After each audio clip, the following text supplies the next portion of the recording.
एक बहुत अमीर आदमी ने एक भिखारी से पूछा, तुम तो इतने हट्टे कट्टे हो फिर भी भीख क्यों मांग रहे हो? भिखारी बोला, साहब मेरे पास महीनों से कोई काम धंधा नहीं है, अगर आप मुझे नौकरी दें तो मैं भीख मांगना छोड़ दूंगा। अमीर बोला, मैं नौकरी तो नहीं दे सकता, लेकिन तुम मेरे बिजनेस पार्टनर बन सकते हो। मेरे पास एक चावल का प्लांट है, तुम चावल बाजार में सप्लाई करो और मुनाफा महीने के अंत में बांटेंगे। भिखारी ने कहा, लेकिन कैसे बांटेंगे? क्या मैं 20% लूंगा और आप 80%? अमीर बोला, मुझे सिर्फ 10% चाहिए, बाकी 90% तुम्हारा होगा, ताकि तुम जल्दी तरक्की कर सको। भिखारी ने जोरों से काम शुरू कर दिया। उम्दा चावल और सस्ते दामों से उसकी बिक्री बहुत बढ़ गई और उसे खूब मुनाफा हुआ। लेकिन जब मुनाफा बांटने का समय आया तो भिखारी ने सोचा, सारी मेहनत तो मैंने की है, तो अब अमीर आदमी को 10% क्यों दूं?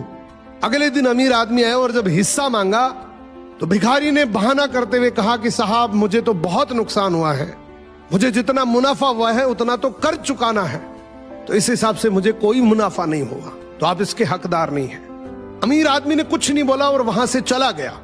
भिखारी बड़ा खुश हुआ, सोचा सारा प्रॉफिट मेरा हो गया। अब भिखारी उन पैसे से रोज मौज करे। ऐसे करते करते उसके पास से सारे पैसे खत्म हो गए। अब पैसे भी नहीं है और काम धंधा भी नहीं है, तो मजबूरन उसको फिर से भीख मांगना शुरू करना पड़ा। एक दिन वो अमीर आदमी उसके पास से गुजरा और उसको देखा, यार ये तो फिर से भीख मांगने लग गया। अमीर आदमी ने एक बहुत अच्छी बात बोली कि इस दुनिया में गरीब और अमीर आदमी जो होता है ना, उसमें सबसे बड़ा डिफरेंस होता है उसकी सोच का।